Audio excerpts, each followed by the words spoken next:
be planning her future. Instead, she's in a life and death battle, preparing to have surgery to remove a brain tumour the size of a lemon. Now, Anna and her doctors are convinced the tumour formed because she was a heavy mobile phone user. Laura Sparks has this exclusive report. Most 27-year-olds have the world at their feet, so, you know, and finding out that you have a brain tumour was really hard to take. That dark patch there, that is the tumour. So, wow, it's fairly as you big. can see, it's quite large. I've been told that the tumour is probably about that big.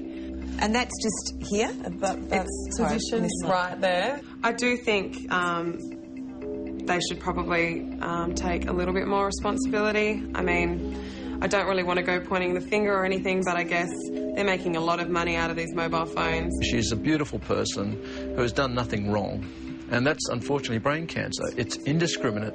Anna Tarrant's story is a chilling one. At 27, she's about to undergo life-threatening brain surgery to cut this large tumour out. It's positioned right behind the earlobe. So, you know, normally I've always used my right hand, you know, in my right ear, so it's pretty much positioned right behind where I've used my phone. So you put two and two together and it's all pointing in the one direction. It pretty much happened out here. 4 weeks ago, after suffering a seizure, Anna spent 5 days in hospital.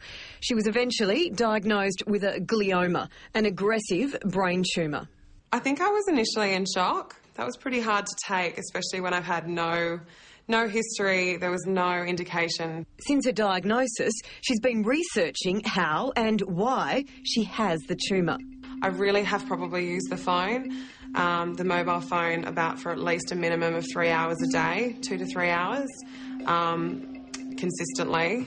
I have been on the road in sales for 5 to 7 years, and that my tumour is placed above my right ear.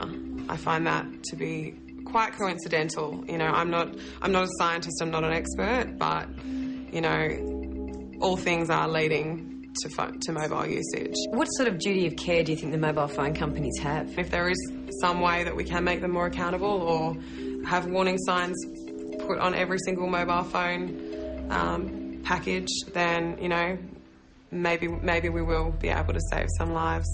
Even our top epidemiologist in Australia, Dr Bruce Armstrong from Sydney University, believes the research is now strong in terms of long-term mobile use and tumours. What was found there was evidence of a twofold increase in risk of tumours. I would not want to be a heavy user of a mobile phone. Anna's not the first brain tumour patient to raise the alarm. Mobile phone salesman and heavy phone user David Smith had a tumour as big as a golf ball removed from his acoustic nerve. So, David, the tumour was just here, is that right, behind your ear? That's right, behind my right ear. Where did you used to talk on the mobile phone? I used to use my right ear. Anna is facing up to 4 hours in surgery in just 11 days. It's very scary. I'm pretty good at putting on a brave face. I've always been a glass half full person, but the thought of leaving the people that I love behind is very, very daunting. We're seeing the increase in frequency of tumours in the insular region, which is this region right here, the temporal lobe, the frontal lobe. So it's right there where you hold your phone. Her neurosurgeon, the world-renowned and high-profile Dr Charlie Teo, is worried yet another young person has come to him with a tumour near their ear. I'm not the world expert on mobile phones, nor am I the world expert on EMR, electromagnetic radiation, but I do keep up with the literature. I've actually written an article on it. And I personally feel there is a link between mobile phone usage and the genesis of brain tumours. Dr Teo limits his use of a mobile and only uses it on speakerphone. This is his warning. You've got to limit the amount of mobile phone usage. There's no reason why a child should be on the phone unless there's some emergency. I'd love for people to start standing up and saying, listen, this disease is bad, it's affecting a lot of people, more people, young people, kids, and we need to start putting some more money and time and effort into research. Dr Teo rates Anna's chance of surviving the operation as good, but her long-term prognosis isn't. Invariably, you can't take out all the cells, and in other words, it's going to grow back again. But with radical surgery, you're hoping to extend the survival to 10 years or more.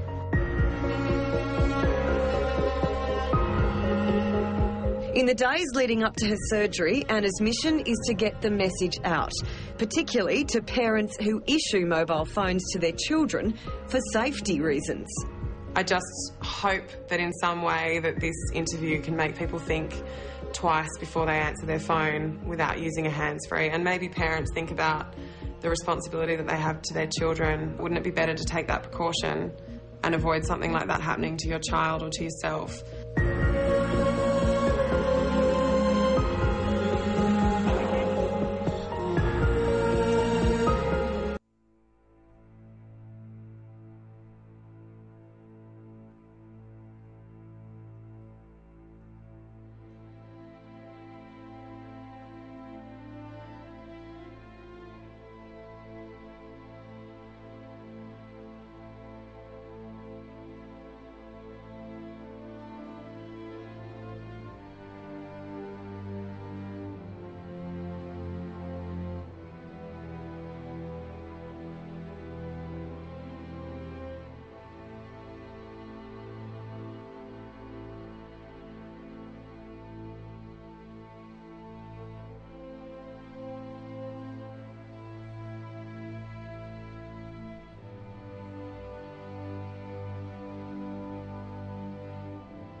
Dear visitor, by signing this petition to support the scientific group Bio Initiative, you will allow on midterm for a reduction of your exposure to hazardous electromagnetic radiations.